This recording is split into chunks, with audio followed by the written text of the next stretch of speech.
Hey, welcome to Quick Looks with a Casual Hour. My name is Bobby. Joining me for this one is Chase Kinnicky, and we are going to snap. We're getting snapped. Into a Slim Jim. Snap into a Slim Jim with Thanos. That's what we're doing. Is there Marvel a Thanos Snap. card in Marvel Snap? I don't know. I maybe there could be. There's a lot of cards. He'd have to be the most powerful card, right? Yeah. I mean, like you just play him in the games though. Like half of the game's gone if you Yes. play it. Like that's it. That'd be great. Half of your opponent's cards are gone. Are gone from their deck. No, yours too. That's the only fair way to do it. Oh, Just sure, half of the course. cards. Yeah. Everything's Right. gone. Yep. Chase, we're playing Marvel Snap. What do you know about this game? Marvel Snap came out June 9th, 2022. It's published by Newverse and developed by Second Dinner Studios. Specifically, one of the developers is Ben Brode? I think it's Brody. Who worked at Blizzard on Hearthstone, and I think you're going to be able to see the Hearthstone inspiration in this game quite well. But this is a turn-based deck building card game, not a roguelike, straight up card game, and it's got that Marvel in it. Make mine Marvel. I will just say right away for me, like I saw this game being advertised, and I was like, oh, I say this as nicely as I can, a generic mobile app. Oh, that's some free-to-play bullshit. That's what I would have said.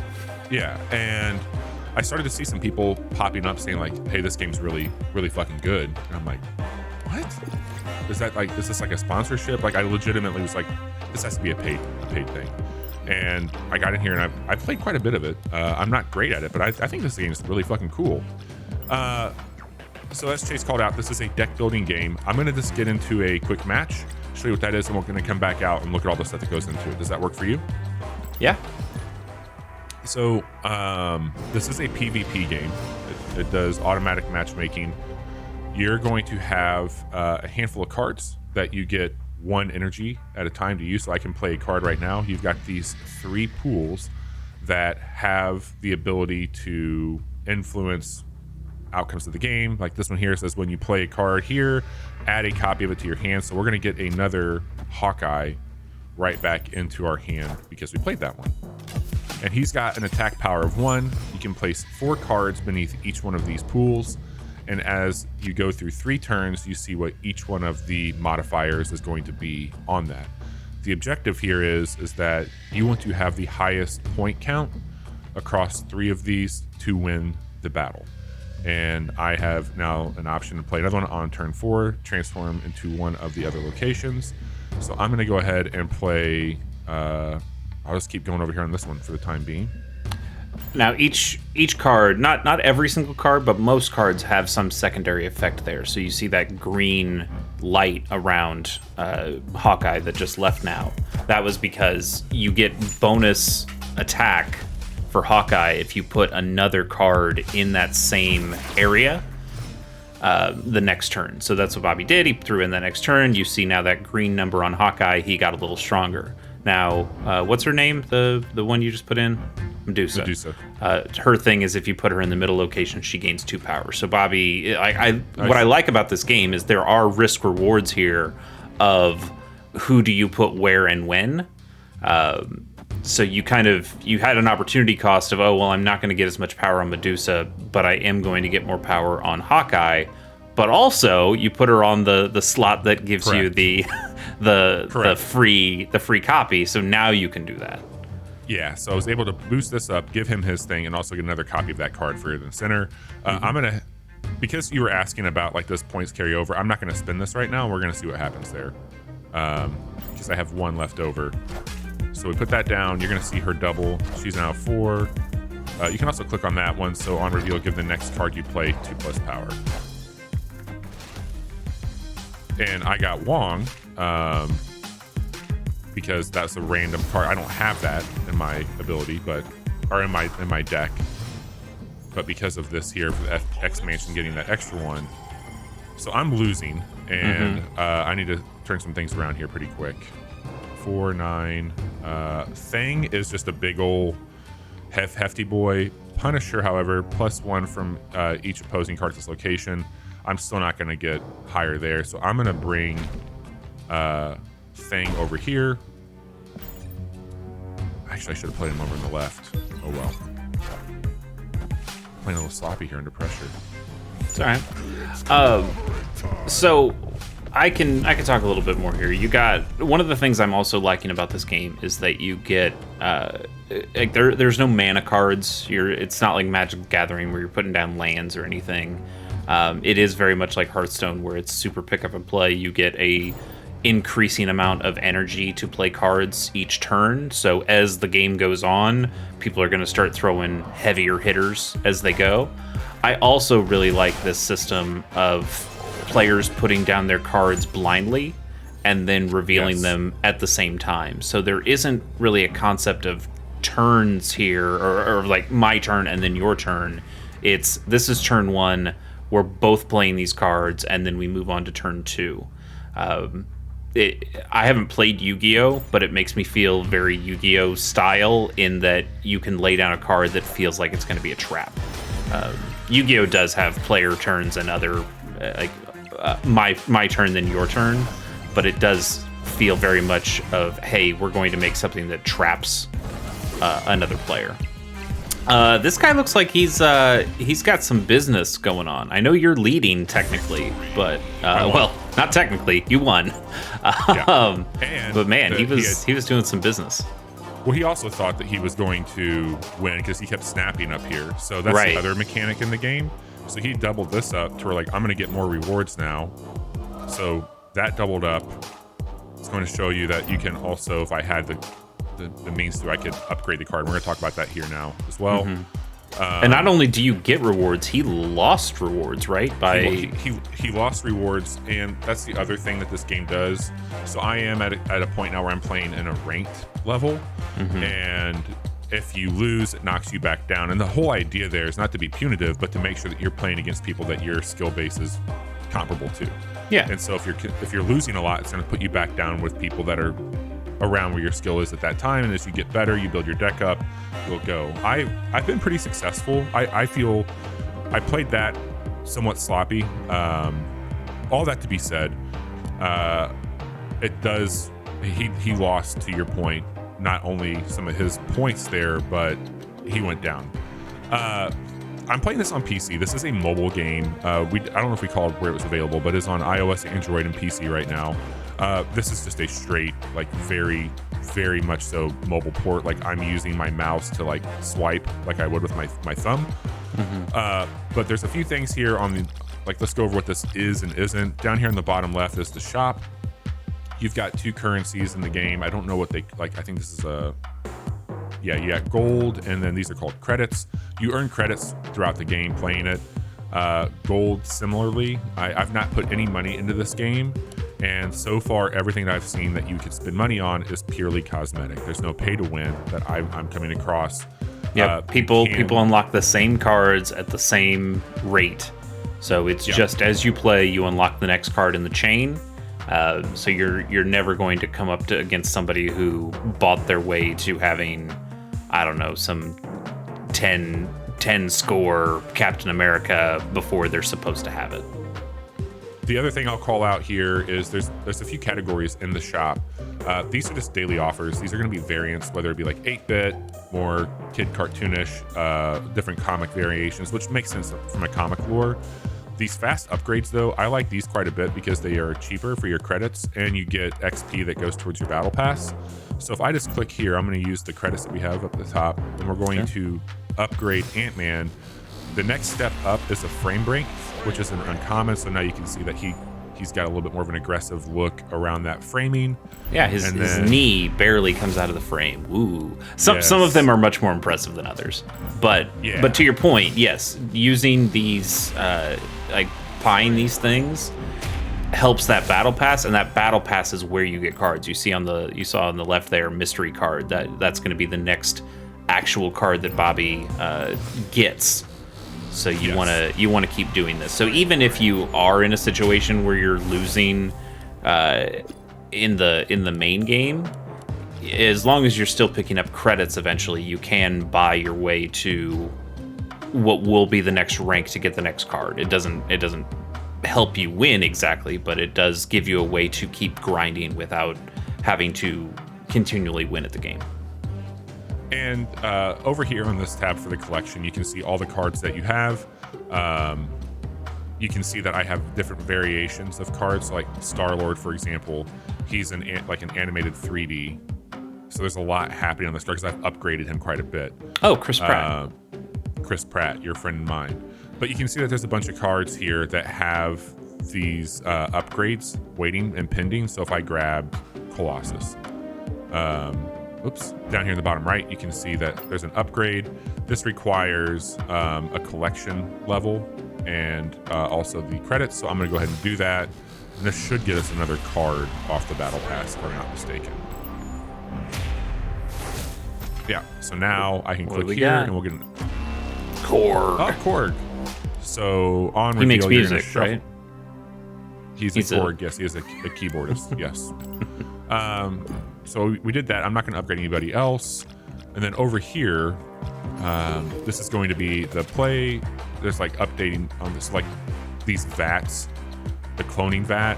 When you play a card here, add it. That was on the last round that we played, which was really handy.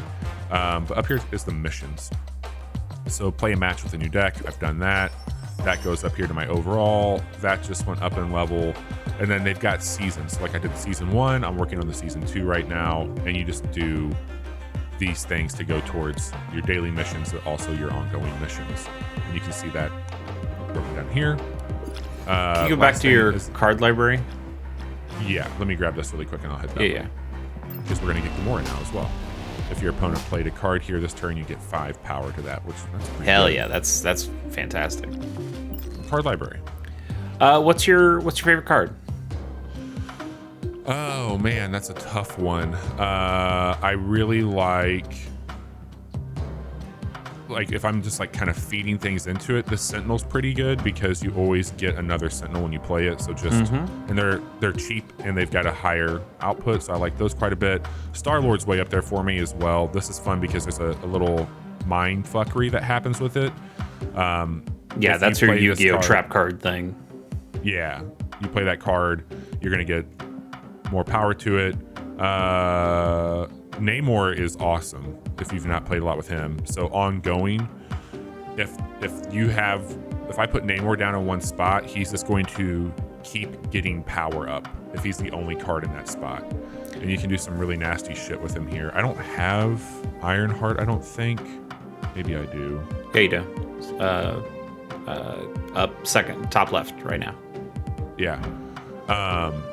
This is also really good. So she's a 3. She doesn't have any herself, but she just continually gives to friendly cards. So there's some good ones there. What about you? Yeah.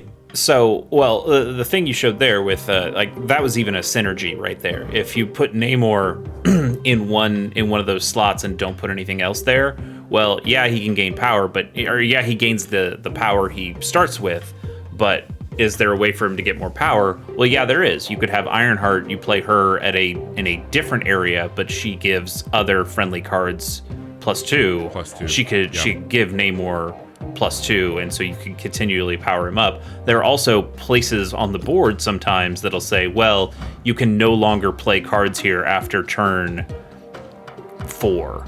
Right. So that might be a way to lock your opponent into having to deal with your Namor before turn 4, or to have that place locked in knowing that your opponent can't play anything else there at that point. It just leads to a lot of really cool strategy in this. Iron Man, one of my favorite cards. He just doubles your power at a specific location. So I've done some pretty dirty things where I've had that double make all the difference.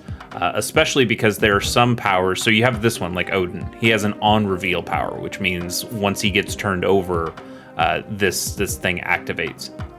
Other people have ongoing powers. So can you go to like Punisher? Yep. So Punisher has an ongoing power. He gets +1. Bobby showed him off for every opposing card at that location. So if you had somebody who was playing like that Hawkeye card, knowing that they're probably going to place another card in that same location because that's how you get extra power for Hawkeye, I might play a Punisher in that in that slot, because I know every time they throw another card down in that area, I'm just going to keep getting more powerful as my Punisher for free. So that stuff I find to be really fun, of ways of messing around with opponents. One of my other favorite ones that you showed off was Mr. Fantastic. Being able to put him, I like putting him in the middle and then giving that extra power bonus to both sides of the field. I think that's a pretty useful thing as well. So they give you a standard deck. You can make your own decks as well, which is really great. Really small deck sizes. Can you go back to that deck size? What is that? 12 cards. 12. Super short, super simple. And you know, as the way the game works, it goes up in power by 1 each turn. So you can kind of have a good curve there of knowing, well, I can only have 1 card that costs, 6 turns here in these? 6, yes, 7? yes. So you don't want to have more than 1 card that really costs 6. I mean, I guess you could, and have the option for that final turn. But if you're only going to get to play 1 big 6-level card most games. Some games can do some weird fuckery to allow you to do more. But when you're thinking about a deck engine, which we've talked about in deck building games before, you want to have a good curve, so you're always able to play something for the maximum amount of energy each turn, to really get the most out of your deck. Oh God, cards here are not revealed until the game's end. That's really interesting. Yeah, I'm gonna hold off on that one. I'll just throw. This is the other thing too. Like, you can put. Also, when you're moving the card around, he's shooting arrows. That's really good. I'm gonna throw him in the middle. You don't know what you're getting there. Could be really bad. Could be really good too, though. Also, like you showed with the arrows, but you've got.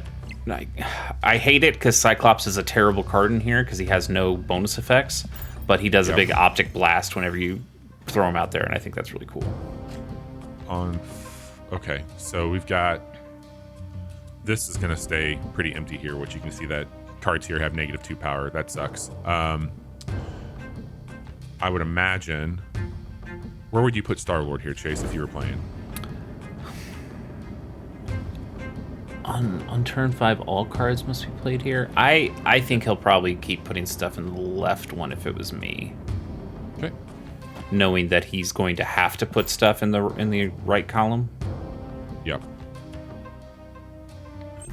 Nice. Good call. There it so is. Now we got a power up there. Now here's the other thing. If I could put Medusa here and go up, but what I'm probably going to do is, I mean, I got a Namor. I could put Namor over here, but then I have to put other cards there, so I'm kind of fucked with that. Yeah. I think your Namor's probably not going to help you too much here. What's Moon Girl do? She duplicates my hand. What does that mean? Like you Like, get, if I play her, I you get get all doubles these of cards everything? Jesus Christ. Yeah. I mean, you also got to think that here in this middle section, they're less likely to play cards there because they're not getting anything. I don't think you want Moon Girl there. I was thinking about Medusa because she'd get the extra power. Yep. Oh. Wait, why does she Interesting. get to reveal? What? Why are things revealing? Oh, it's only the left side that doesn't get revealed. Yeah. That's right. I'm silly. So now everything has to go over here. So I could just put Namor there, but I have to play other cards, so that doesn't really help out. I guess we're gonna have to do Thing, or It just says on turn, or does it say after turn 5 or on turn 5? on turn 5 all cards. So I have to play a card there. Yeah, but you don't have to play anything next turn, so you could just play Namor there. Yeah, I think that makes sense. We'll do that. Blue Marvel. This guy's high up on the. I mean, that's level pretty high up. For This guy's been playing some game. Yeah. Well, I mean, he's pretty far in the battle pass to get it. Yeah. All right. I know I've got Namor there. That one's lost. So I'm thinking about either putting Hulk over here on the final turn to get me 12 alongside Star-Lord, because he's going to go to 15. So I feel good about that one. I think I'm going to do this here just as a Hail Mary. I think that makes the most sense, yeah. I'm going to snap that. Ooh, snap. That's ballsy. I probably wouldn't have snapped. see what happens.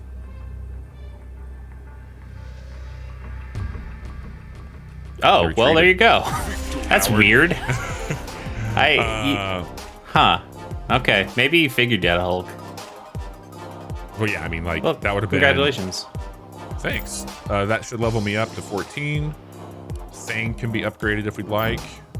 Hold off on that. And we got some rewards here. So we got those. That goes up, gets me more credits. And then over here, I did 2 daily missions. And that goes in and levels me up further there. And that's basically what this game is. Like, it's a really quick, simple card game. I think it's built to be approachable, and I think it achieves that. The Marvel stuff, I mean, my feeling on Marvel. I'm pretty tired of it at this point, and superhero stuff in general.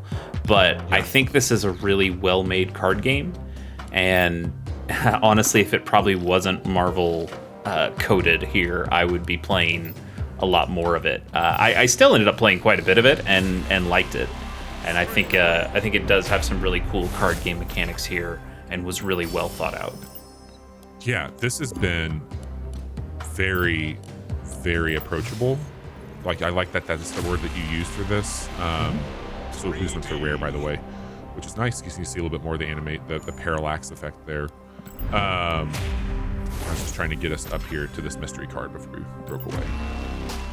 The Devil Dinosaur. All right, that seems pretty good.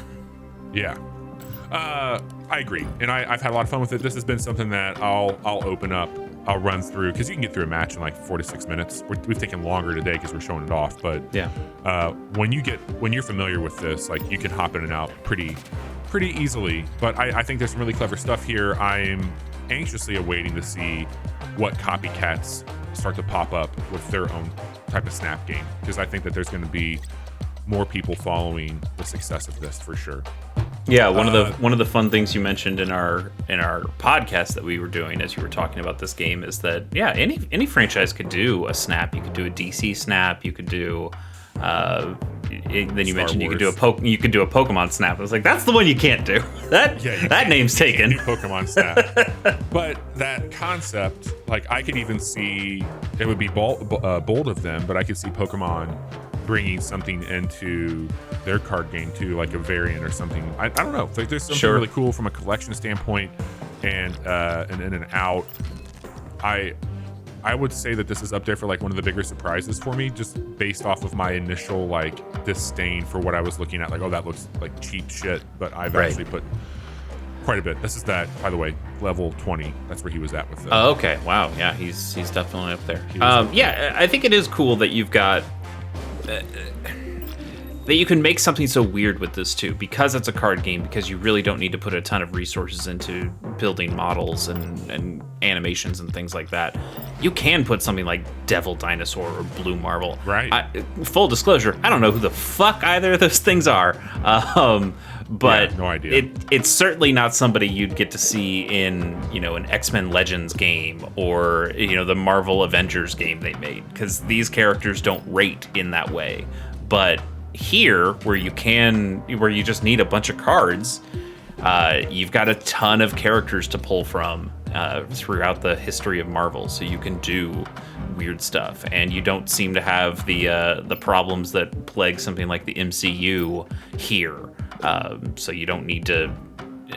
You can be a little fun with things, and I think that's cool that they are having a good time with it. This is definitely more for a Marvel fan of all stripes than it is for somebody who just watched, I don't know, Doctor Strange, whatever. Yeah, totally. And is just checking in. Like, if you're an old comic book fan, you're definitely going to come in here and go, oh yeah, the Misty Knight. Everybody knows Misty Knight. I don't know who Misty Knight is either. Misty Knight was in, I'm pretty sure she was in WandaVision, if I'm not mistaken. Okay. I might be wrong there, but yeah, man, like I'm very impressed with this. It has been a fun little, it's a really good mobile game. Mm-hmm. I would play it there. You tie it, by the way, you can tie it to like a Gmail account or whatever you want to do there, and that will allow you to link between devices. Like I'm playing on PC, but I primarily play this on my phone, and I've not personally had any issues with that. So this is Marvel Snap. If you like this type of thing, we do quick looks right like this one twice a week, Tuesdays and Thursdays on youtube.com/casual hour. You can @ the casual hour now on YouTube if you want to tag us on anything. We're happy to respond and jump in.